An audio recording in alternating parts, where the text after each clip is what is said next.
सगळ्यांना जय शिवराय.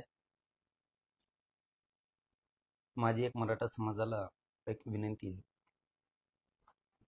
आहे की सगळ्यात अगोदर हे सांगतो की आता माझी तब्येत बरी आहे. आता मी लगेच सुट्टी घेतोय.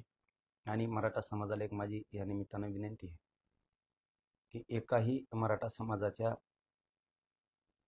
विद्यार्थीनीनं आपल्या मुलांनी आत्महत्या करू नये, ही माझी सगळ्यांना सगळ्यात प्रथम हात जोडून विनंती. शेवटी आपला जीव गेल्याच्या नंतर आपल्या आईवडिलाला खूप त्रास होतो आणि आपण दुनियाही बघायला राहत नाहीये. एखाद्या टक्क्यावर तुम्ही हुकलात किंवा फीची काही शाळेची अडचण आली तर येऊ द्या, एक वर्ष लेट करू, रिपीट करून पुन्हा लढून जिंकू, पण कोणी आत्महत्या करू नका, ही सगळ्यात अगोदर महाराष्ट्रातल्या सगळ्या बांधवांना माझी हात जोडून विनंती आहे. तुम्हाला सगळ्यांना मराठ्यांना आरक्षण मिळाल्याशिवाय मी एक इंचही मागं हटणार नाहीये, हा शब्द आहे माझा तुम्हाला. शेवटी आंदोलनात कोणी असो नसो, कोणाला त्यांच्या गरिबीमुळे येता येत नाही, कोणाला त्यांच्या ड्युट्यामुळे येता येत नाही, कोणाला त्यांच्या व्यवसायामुळे येता येत नाही, परंतु घरी असणाऱ्यांसाठीही करतोय, नसणाऱ्यांसाठीही करतोय. म्हणून एक गोष्ट लक्षात ठेवा की आत्महत्या करू नका. मी असल त्या जागेवरूनच तुम्हाला आरक्षण दिल्याशिवाय हटणार नाहीये, हा शब्द आहे माझा तुम्हाला. मी प्रामाणिक आणि इमानदारीनं या समाजाच्या गोरगरिबांच्या लेकरासाठी काम करतोय. हे लेकरं मोठे व्हावीत हीच माझी अपेक्षा आहे. म्हणून माझ्या समाजाला विनंती आहे की आपण कोणीही आरक्षणासाठी कशासाठी आत्महत्या करू नका. काहीही झालं, कितीही ताकद लावायची वेळ आली तरी लावणार, पण आरक्षण मात्र मिळून दिल्याशिवाय थांबणार नाही. म्हणून आत्महत्या करू नका, ही माझी खूप तळतळीनं तुम्हाला हात जोडून विनंती आहे. कारण आता लढायचं आहे. कारण मी पण सांगितलं आता उपोषण नाही करायचं, आता लढायचं. त्याच्यामुळे कोणी मरायचं नाही, आता लढून मिळवायचं. कारण आपण पण क्षेत्रीय मराठी आहे. आता आपणही दाखवू की आम्ही लोकशाही मार्गाने पण केलं, हातापाय पडून सुद्धा मागणी केली, कायदेशीरही केली, लोकशाहीची नियमाचं उल्लंघनही केलं नाही, कायद्याचंही केलं नाही. 2.25 वर्ष सातत्यानं आणि सलग आम्ही लढलो. सरकारला जर ते आता गोडी जमत नसेल तर लढूनही मिळायची ताकद आपल्यात आहे. म्हणून लढून मिळू, कोणीही आत्महत्या या पुढच्या काळात करू नका. तिसरा मुद्दा महत्वाचा सांगतो, हे तारीख फक्त मागं पुढे होईल, पण होणारच नाही शक्यतो. 22 फेब्रुवारी पासून 22 फेब्रुवारी ते 22 मार्च या एक महिन्याच्या कालखंडात 22 फेब्रुवारी, कारण शिवजयंती असल्यामुळं आपल्याला तिथपर्यंत आपला मोठा उत्सव आहे, सण आहे आपल्यासाठी, आपल्या राजांचा जयंतीचा. त्याच्यामुळे लोक गुंतलेले असतात, त्याच्यात कामात असतात. 22 फेब्रुवारी ते 22 मार्चपर्यंत आपल्याला एकत्र गाठीभेटीचं नियोजन करायचं. म्हणजे कसं की एखाद्या गावात, राज्यभरातल्या पश्चिम महाराष्ट्र असू द्या, खानदेश विदर्भ असू द्या, मुंबई असू द्या, एखाद्या खेड्या गावात जर काही अडचण आली तर ती एखाद्याच आम्हाला माहित होत, आणि आमची काय माहिती असेल तर डायरेक्ट गाव खेड्यापर्यंत एखाद्या वेळेस जात नाही. म्हणून इथून पुढं प्रत्येक गावातली आडी अडचण ही आम्हाला माहीत झाली पाहिजे, छत्रपती भवनला आपल्याला माहीत झाली पाहिजे, आणि इथली माहिती थेट गावापर्यंत गेली पाहिजे. म्हणजे असं व्हायलाच नको आता की मधला कोण माहिती देत नाही किंवा मधीच माहिती गाळली जाती. गोरगरिबाच्या अडचणी मग सोडवायच्या कशा, याच्यासाठी ना 22 फेब्रुवारी ते 22 मार्चपर्यंत थेट गावाची अडचण आम्हाला कळाली पाहिजे, आणि आमची इथली माहिती थेट गावात कळाली पाहिजे. यासाठी एक लोकांना भेटायचं आपण या महिन्याभराच्या काळात. तुम्ही कधी या, पण राज्यातल्या प्रत्येक गावातून म्हणतो, राज्यातल्या प्रत्येक गावातून हे आपण छत्रपती भवनलाच निवेदन करतोय सगळं. 22 फेब्रुवारी ते 22 मार्च पर्यंत प्रत्येक गावातली अडचण आम्हाला कळायली पाहिजे. म्हणून महाराष्ट्रातल्या प्रत्येक गावातल्या माणसानं 22 फेब्रुवारी ते 22 मार्च या एक महिन्याच्या कालावधीत कधी या. उपोषण करते म्हणजे 2.25 वर्षापासूनचं कोणी आपल्या गावात उपोषण केलं असलं तर ते या, साखळी उपोषण करते या, आंदोलन करते, अनेक वेगळे वेगळे आंदोलन करणारे होते, सभा घेतल्या, त्याचे नियोजक आयोजक सेवक होते, स्वयंसेवक होते, ते मोर्चातले आपल्या सगळे एकूण जे जे उपोषण करते होते, ज्यांनी ज्यांनी याच्यात सहभाग घेतलाय, सगळ्या मराठा समाजानेच घेतला, पण सगळाच मराठा समाज नाही येऊ शकत, यांनी या. आणि विशेष आता शेवटचं सांगतो, आपल्याला गाव टू गाव जोडायचं. कारण काय होतंय, गोरगरिबाला जर अडचण आली त्यांनी सांगायचे कोणाला? एखाद्या दिवशी माझ्या जवळचे सुद्धा फोन उचलत नाही, मग गोरगरिबांनी काय करायचं? म्हणून ह्या महिन्याच्या काळात डायरेक्ट कनेक्टिव्हिटी करायची, आपल्याला डायरेक्ट कनेक्ट करायचं. गरीब लोक ते डायरेक्ट छत्रपती भवन, कोणाला अडचण आली तो डायरेक्ट त्याच्यापर्यंत मेसेज जाणार आहे किंवा आमच्यापर्यंत येणार. मग ते गावात राहिले तरी चालतं, गावातून सांगितलं त्यांनी तरी चालतं. त्यानंतर फक्त महाराष्ट्रातल्या प्रत्येक गावातल्या माणसानं, गावातल्या म्हणतो आम्ही, गल्लीतल्या सुद्धा, गल्लीतली जरी अडचण आली, गल्लीत सुद्धा, तरी ते आम्हाला माहित होणं गरजेचं आहे. आम्हाला त्यांना मदत करता आली पाहिजे, सहकार्य करता आले पाहिजे. एखाद्याच फोन केले तर इकडचे उचलीत नसतील, किंवा असं काय होत असेल तर इथून मागचं काय झालं असेल ते झालं. पण इथून पुढं सगळ्या क्षेत्रातल्या, नोकरदार असेल, शिक्षक असेल, पोलीसमध्ये असेल, आरोग्यात असेल, तो महसूलमध्ये असेल, तो एखाद्या कंपनीने असेल, नोकरदार कुठला कर्मचारी वर्ग असू द्या, कोणालाही अडचण आली, ते डॉक्टर वकील, तरी पण ही आपल्याला कनेक्टिव्हिटी जोडावी लागणार आहे. म्हणजे नियोजनबद्ध काम होणार. कारण लोकांची अडचण काय होतं, नुसती गर्दी, आणि त्या गर्दीत काम कोणाला सांगायचं आम्ही, हेही कळत नाही, आणि आलेल्या लोकांनी कोणाला सांगायचं आमच्याकडेला, हेही कळत नाही. त्याच्यामुळे लोकांचे ना काम झाले पाहिजे, काम महत्वाचे आहेत आपल्यासाठी, हे समजून घ्या. म्हणून मी 1-2-3 मिनिटासाठी जास्तीच हे सांगितलंय की याच्यात खरं गोरगरिबाची इथे शेतकऱ्याचं, इथे शेतकऱ्याची माहिती आमच्यापर्यंतच येत नाही डायरेक्ट. त्याला मग सांगायचंय गर्दी आहे. त्याच्यामुळे आपण एक हे महिनाभर आता अभियान ठेवल्यासारखं ठेवलं. याला अभियान नाव नका देऊ, परंतु 22 आता फेब्रुवारी 2025 ते 22 मार्च 2025 पर्यंत 1 महिन्याच्या काळात कसलंही काम असलं तरी प्रत्येक गावातला माणूस आता येऊ शकतो. एक दिवस जर राबविलं तर पुऱ्या राज्यातले येऊ शकत नाहीत, आणि आले तर भेट होणार नाही. आता कुणी म्हणूही शकणार नाही मला टाइमच नाही मिळाला. 1 महिन्याच्या आत तुम्हाला केव्हा टाइम मिळू द्या, 22 फेब्रुवारी पासून ते 22 मार्च पर्यंत कधीही टाइम मिळू दे, कधी पण, रातची या, दिवसा या, कधी या, त्यावेळेस आपण ते 24 घंटे काम सुरू ठेवणार 1 महिन्यासाठी. आणि 1 महिन्यात राज्यातली गावागावापासून ते छत्रपती भवनापर्यंत एकमेकाला डिटेल माहिती झालं पाहिजे. साधी जरी अडचण आली तरी एकमेकाच्या मदतीला धावून गेलं. गरीब डायरेक्ट अंतरवालीपर्यंत नाही येऊ शकत. मग त्या गरीबाचं, त्याचं जर छत्रपती भवनला अंतरवाली जर काम कळालं तर आम्ही इथून त्याचा सोडवण्याचा प्रयत्न करू. इथून म्हणजे घरपोच सेवा करायची आम्हाला, गोरगरीब मराठ्यांचे अडीअडचणी सोडवण्याची घरपोच सेवा करायची.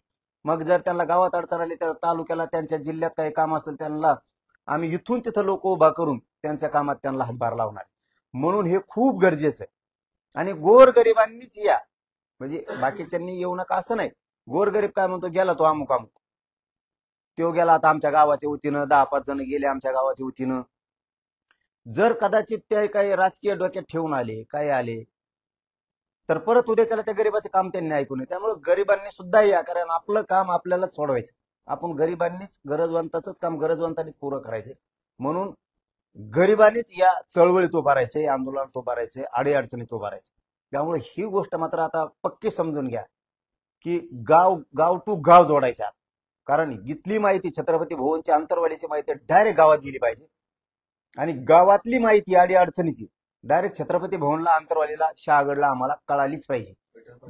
पैठण फाटा, शहागडला, यासाठी आपण कनेक्ट करतोय. तुम्ही 22 फेब्रुवारी पासून 22 मार्च पर्यंत कधी या.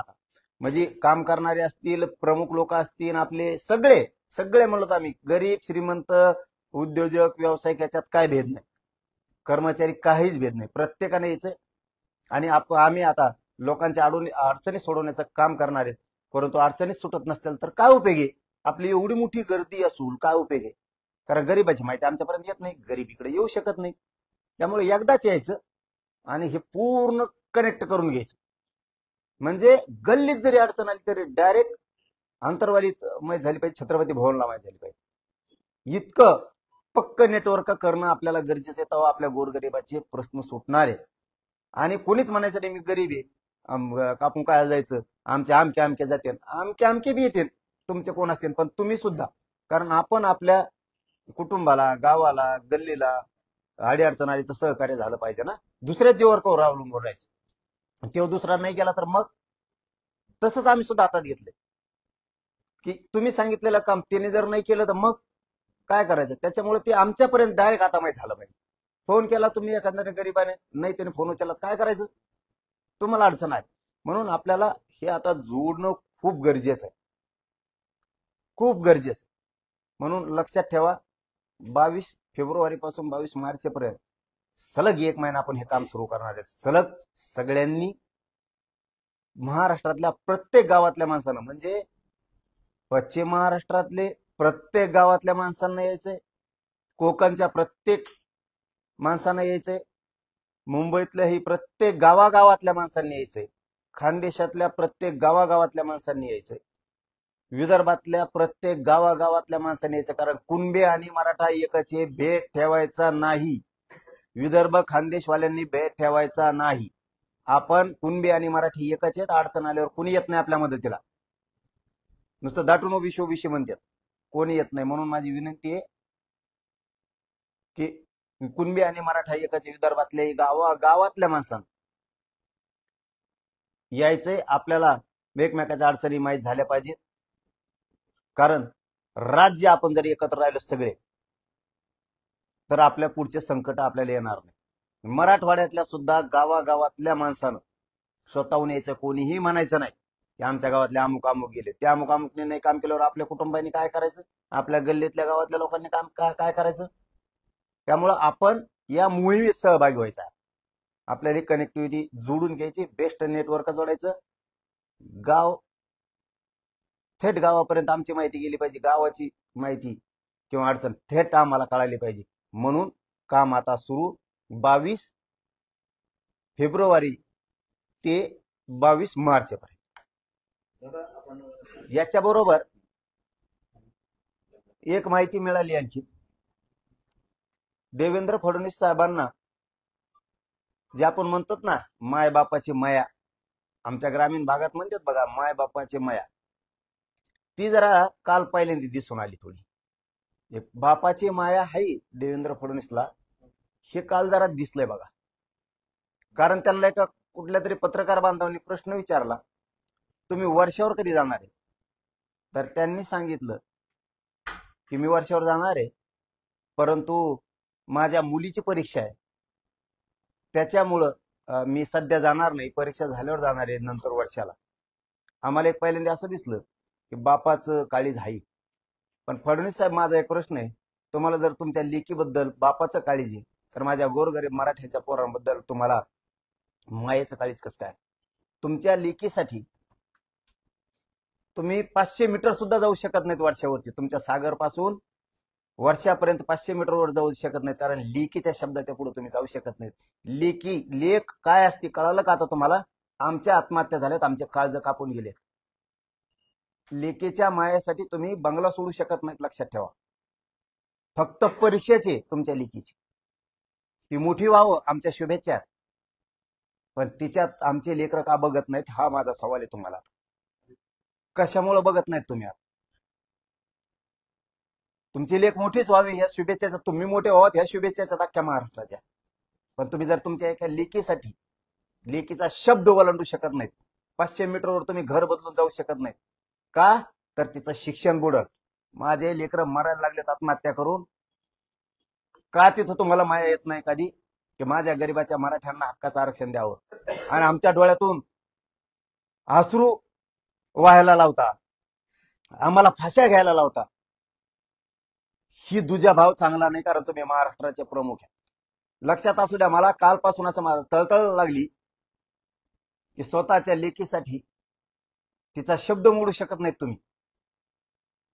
आणि माझे लाखो मराठ्यांचे लेकर आज रस्त्यावर आहेत, करोडो गोरगरीब रस्त्यावरती आहेत, करोडो लेकरांचे मायबापांचे लेकर आत्महत्या करून फाशी घ्यायला लागलेत. आणि तुम्ही दातडं काढिता नुसते बघा, इकडे तिकडे हिंडाता, या देशात जाय त्या देशात जाय. लाजा वाटून द्या यार थोड्या तुम्हाला.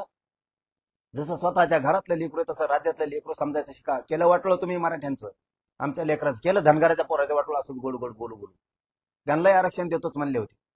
ही नियत तुमची चांगली नाही फडणवीस साहेब. जसं तुमचं लेकरू आहे तसं महाराष्ट्रातलं लेकरू तुम्ही मानलं पाहिजे, कारण या उभ्या महाराष्ट्रानं तुम्हाला मोठं केलंय. सोपी गोष्ट नाहीये. हतबल झाला होता तुम्ही. ह्याच मराठ्यांनी तुम्हाला ही आनंद आनंद बघायला दिलेला आहे पुढची. हो, तळतळे आमचे सुद्धा आहे, तुमचे जसे तुमच्या लेकीसाठी तळतळे.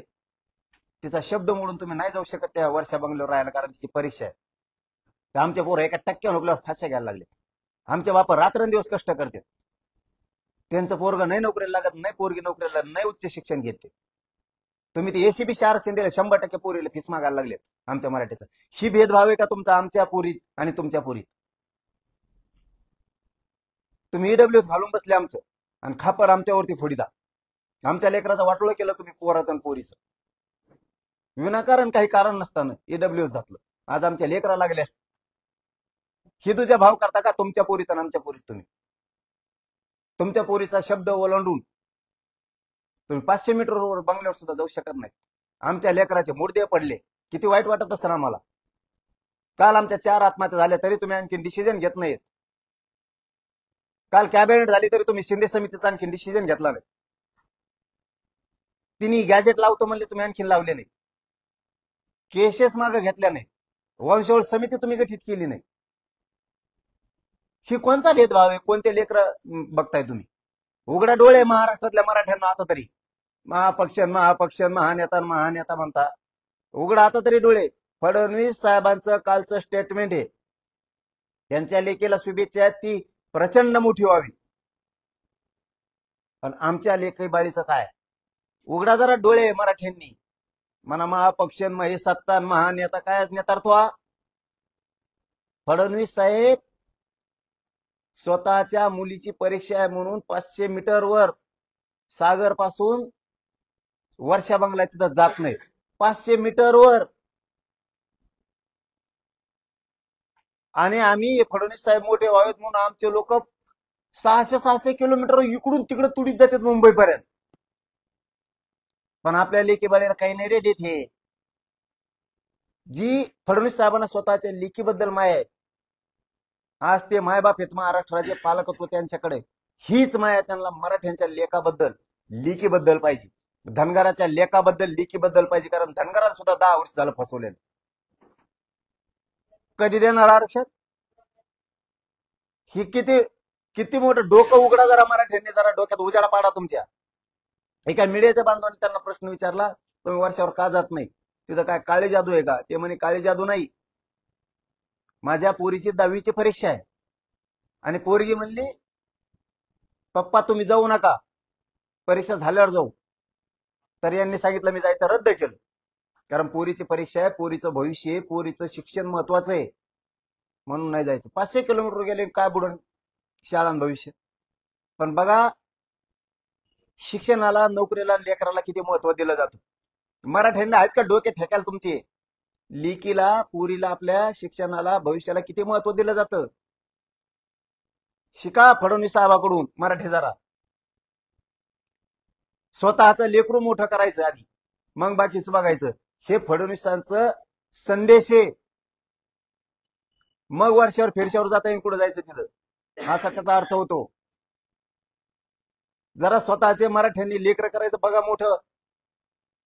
स्वतःच्या लेकीला शिकता येणार, स्वतःच्या लेकाला शिकता येणार. आरक्षण मिळालं आणि तुम्ही नुसते बसा ढोलवाजी दुसऱ्याचीच.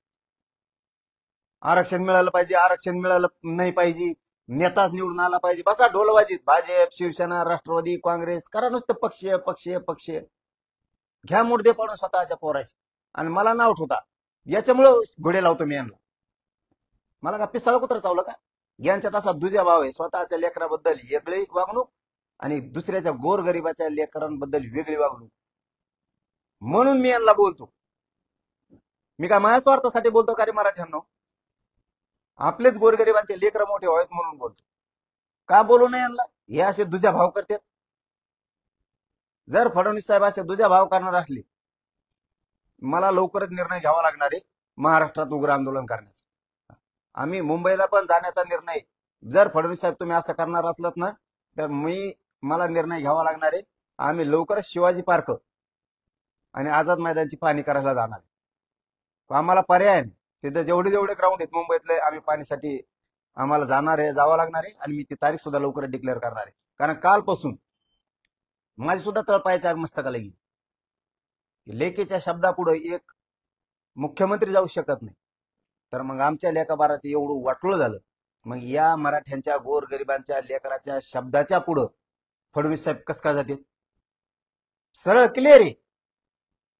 जर स्वतःच्या पोरीच्या पुढे शब्दाच्या पुढे मुख्यमंत्री जाणार नसले तर गोरगरीब मराठ्यांच्या पोरीच्या आणि पोराच्या शब्दाच्या पुढे मुख्यमंत्री चाललेत कस काय जाता? याचा अर्थ तुम्ही दुजा भाव करता. तुमच्या पोरीला वेगळा नाही आणि आमच्या पोरीला वेगळा नाही. आणि तुम्ही न्याय वेगळा द्या ना, पण तुम्ही पालक होतो तुमच्याकडे. तुम्ही नसतात तर आम्ही बोलणार बी नाहीत तुम्हाला. राज्याचे मुख्यमंत्री तुम्ही आहेत, प्रमुख तुम्ही आहेत. तुम्ही दुजा भाव केला नसता तर आम्ही तुम्हाला बोललोही नसतो. आणि तुम्ही दुजा भाव केला तरी चालेल. तुमच्या पोरीला माया करा, आमच्याला करू नका. पण तुम्ही प्रमुख नसायला पाहिजे होते. तुमच्याकडे पालक होतो महाराष्ट्राचं नसायला पाहिजे. हे चांगलं नाही चाललं. तुमचं जी वागणूक चालली ना फडणवीस साहेब, ही चांगली नाही चालली. ज्या ज्यावेळेस संकट उभं आहे ना त्यावेळेस मराठ्यांनी तुम्हाला आनंदाची खुर्च्या दिलेल्या. आणि तुम्ही मस्ती आल्यासारखं जर करताल आणि मराठ्यांशी गद्दारी बेमानी करता तर फळ मी त्याचं भोगायला लावणार आहे. कारण मला मराठ्यापेक्षा मोठं कोण. फक्त मराठ्या सांगतो डोळे उघडा. आता तरी उघडा डोळे जरा, बघा काय संदेश आहे ते. स्वतःच्या लेकीसाठी सगळं बुडवलं तरी चालन, डुबलं तरी चालत, शब्दाच्या पुढे जायचं नाही. पण आपल्या लेकरांचं वाटोळ झालं तर फाश्या घेतल्या तरी चालत. ही भूमिका चांगली नाही. मराठ्यांनी डोळे उघडा. मी तुमच्या लेकीबाळीसाठी लेकरा बाळासाठी करतोय. सावध व्हा. इथून पुढे तरी एकजूट राहा. आता मुख्यमंत्री बीडमध्ये येतो आणि कालचं दिवसभराचं रामायण तुम्हाला माहित आहे. धनंजय मुंडे राजीनामा देतील असं सगळे म्हणत होते, ते काही दिसत नाही. तुमच्या मागणीची किंवा त्या मागणीची किंवा त्यांच्या आपल्या पुराव्याची दखल सरकार काही घेताना दिसत नाही. ते ऑस्ट्रेलिया मुख्यमंत्री नाही तर कुंकड येऊ, मला काय त्याचं देणं घेणार नाही. ते कुंकड आलं तर फक्त दुजा भाव करू नये. स्वतःच्या लेकीत महाराष्ट्राच्या लेकी बघाव, महाराष्ट्राचे पोरं बघाव आणि ते आरक्षण मागतात ते मार्गे काढावं. कारण आमचं ते हक्काचं आहे, नोंदी आहेत. एखाद्या भंगार नेत्याचं ऐकून तुम्ही आम्हाला आरक्षण देत नाहीत म्हणजे ही वाईट गोष्ट आहे. लक्षात ठेवा मुख्यमंत्री साहेब. आपण कोणाचेच नाहीत, पक्ष नाही पक्ष नाही, आपण फक्त मराठ्यांचा आहे. हे ध्यानात ठेवा. मी सोडत नसतो. माझ्या समाजाला जर तुम्ही अडचण उभा करायला लागलात ना गोड गोड बोलून, तुम्हाला वाटत सत्ता, आता ते सत्ता न फत्ता काही नाही. हे बी ध्यानात ठेवा. एकदा जर बिथरलोत ना आम्ही मराठी, सत्ता फित्ता काही नाही. ध्यानात ठेवा. तुमच्या लेकीला एकला नाही, तिच्या शब्दाच्या पुढे जायचं. हे लेकी बाळी तुमच्या नाहीत का? कारण तुम्ही प्रमुख आहेत. तुम्ही प्रमुख आहेत, ध्यानात ठेवा. धन्यवाद. शांतपणे लढाई केली, मागणी शांतपणे सरकारकडे मागितल्या, परंतु अजूनही यापुढचं आंदोलन रस्त्यावरच असणार. हो, आता लढाई समोरासमोर. आता समोरासमोर आपण सांगितलं त्याच दिवशी. बस झालं. आता लोकशाही मार्गाने उपोषण केले, सगळं केलं. लोकशाही मार्गाने सगळं केलं. हेही लोकशाही मार्गानेच राहणार आंदोलन. पण त्यांना कळणार हे अवघड झालं. हे तितकंच करायचं. आणि आपण एकदा बोललो की बोललो, आपण मोजितच नाही कोणाला. गोरगरीब पोरावर केशी करता, आमच्या गोरगरिबांना त्रास देता, मंत्र्यांना त्रास द्यायला लावता, आंदोलन करायला लावता आमच्या पुढं. तुमचे नाटकं बसा. आता आम्ही कोणाच्या वाटात जात नाहीत. कोणाच्या वाटा गेलं तर आम्ही सोडणार, अजिबात सोडणार नाहीत. इथून पुढे छत्रपतींना बोलले तर आता निषेध फिषेध बंद. निषेध कोणत्या महापुरुषांना बोलले इकडून जाहीर निषेध नाही, फिषेध नाहीत. त्याला नीटरट्टे द्यायचे. आता राजांसाठी जेल भोगले काय होत नाही. बस यांचा महाजन मस्ती ते बस कोण काही बोलून जाते. आपल्या जीव के प्राण असणाऱ्या राजांना, महापुरुषांना आपण त्याच्यानंतर म्हणतो माफी मागा म्हणा, माफी मागा म्हणा, जाहीर निषेध. आणि त्याचा फोटोला कुठे चप्पल हाणून फेपर, काय चप्पल फेपर, त्याला हाणायचंच, त्याला सोडायचंच नाही. राजापेक्षा मोठं काय नाही. कशामुळे सोडायचं ना? इथून पुढे बंद झालं पाहिजे त्याच्यामुळे. हा आम्ही तुमच्या वाटा गेलो, तुम्ही बोल नका आमच्या राजाला, आम्ही तुम्हाला नक दिला नाही, तुम्हाला उलट राम राम बोलला. चूक तुमची, आधी चूक आम्ही नाही करणार, कारण कायद्याला सुद्धा हे मान्य आहे. आधी चूक करायची नाही, आम्ही चूकच करत नाही. आधी अन्याय होतो तिथं न्याय कायदा करतो, न्यायासाठी कायदा. म्हणून आता बोलला, आम्ही नाही स्वतः वाटा जाणार नाही, कुठंच तुम्हाला राज्यात आमच्याकडून चूक दिसणार नाही. महापुरुषाबद्दल कोणाबद्दल बोलला की आता इथून पुढं ते निषेध फिषेध बंद. हा जिजाऊबद्दल बी काय बोलतेत, कोणा राजांबद्दल बोलतेत, खूप महाजन मस्ती आली त्यांना, त्याला उत्तर देत नाहीत, मग ते जास्तच करायला लागले. पाटील, नारायणगडावरचे महंत काल देशमुख कुटुंबियांच्या भेटीला गेले आणि इकडे धनंजय मुंडेंची नामदेव शास्त्रींची भेट झाली. या दोन भेटींमध्ये काय फरक दिसतो तुम्हाला, काय नाही त्या गडांबद्दल नाही बोलणार, त्यावेळेस बाबांबद्दल बोललो होतो ना, आता बी नाही बोलणार. चल धन्यवाद. तुम्ही मुंबईला जाणार आहात पाटील, नेमकं पायी जाणार, महाराष्ट्र जोडला जाणार, कसं स्वरूप असणार, काय नियोजन असणार? नाही तर आम्ही अगोदर पाहणी तर करतो, आम्हाला एकदा पाहणी करायची, कुंकळ कसे ग्राउंड मोकळे आहेत काय आहेत, ही एकदा पाहणी, ती पाणीची तारीख बी डिक्लेअर करतो आम्ही. मला जरा 10-15 दिवस आराम बी करणं गरजेचं आहे. आणखीन एकदा तारीख डिक्लेअर करून पाहणी करून येतो, तर ते निवांत होणार प्रोग्राम, तो प्रोग्राम निवांत होणार. कारण आता माघारी नाही येणार आहे, आम्हाला जायला तयारी करायला लागते मरणाची. शेती थोडी येऊन द्यायचं आणि तिथं गेलं की 1 मिनिटात अमुक अमुक मागण्या मंजूर केल्या म्हणायचं आणि माघारी यायचं. आमची मेहनत इतके दिवस केलेली व्हायला जाते. त्याच्यामुळे आता बसले की काय बसणार आहेत मुंबईला. असलं नाही आता, असं नाही आता गेलं की माघारी नाही. मागील वेळी तुम्ही मुंबईला गेले होते त्यावेळेस सरकारनं तुम्हाला आश्वासन दिली, सुद्धा मुख्यमंत्री आले होते, तलवार उंचावते छत्रपती शिवाजी महाराजांची त्या ठिकाणी शपथ घेतली होती. मात्र त्यानंतर थोडं पानं पुसले गेली, त्यामुळे आता मी गोटी पाळून सरकार नावेलाज आहे, त्यांनी अधिसूचना काढली, अंमलबजावणी त्यांना करू दिली नाही. आता आम्हाला ते करायचं, आता माघारी येत नाही एवढंच. आता क्लिअर कट इथून पुढं बस काही सांगायचं नाही. 1 दिवसात कर, 2 दिवसात कर, तू 15 दिवसात कर, आम्ही मुंबई सोडित तसं तो हे बंद पडून दी, नाही तिकडे काढी लागून दी मुंबई. मुंबईला तुम्ही म्हणजे पाहणी करायला उपोषण करणार आहे का विरोधात आंदोलन करणार? उपोषण बंद, उपोषण पाऊन 2 वर्ष केलं भाऊ मी, सोपी गोष्ट नाही. मग हाड झिजून निघाले, पावणे 2 वर्ष. मला लोकशाही मान्य आहे, कायदा मान्य आहे म्हणून मी उपोषण, कारण सरकारवर लोकशाहीच्या माध्यमातून प्रभाव टाकणार शांततेतलं आंदोलन म्हणजे आमरण उपोषण. मग आता इतकं कायदेशीर शांततेत करून जर काही देणार नसले तर आमची शक्ती आम्हाला दाखवावं लागणार आहे.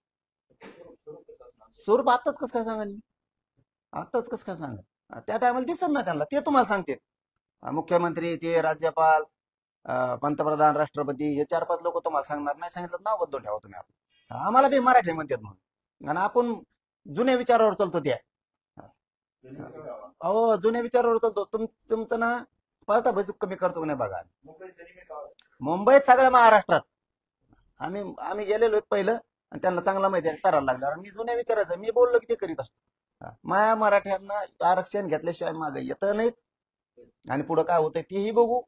आणि इथून पुढं महापुरुषांना कोणी बोलायचं नाही, अजिबात बदनाम करायचं नाही. 200 आम्हाला जास्त दिल्या तरी चालतील, आम्ही ऐकून घेऊ, पण सुट्टी देणार नाहीत आम्ही. इथून पुढे ते निषेध फिषेध बनते, जाहीर निषेध, ते फेसबुकला घरात झोपल्या लिहायचं, आमक्याचा जाहीर निषेध, त्याचा धिक्कार, ते कचाकच बोलायला लागले महापुरुषाला, राजाला.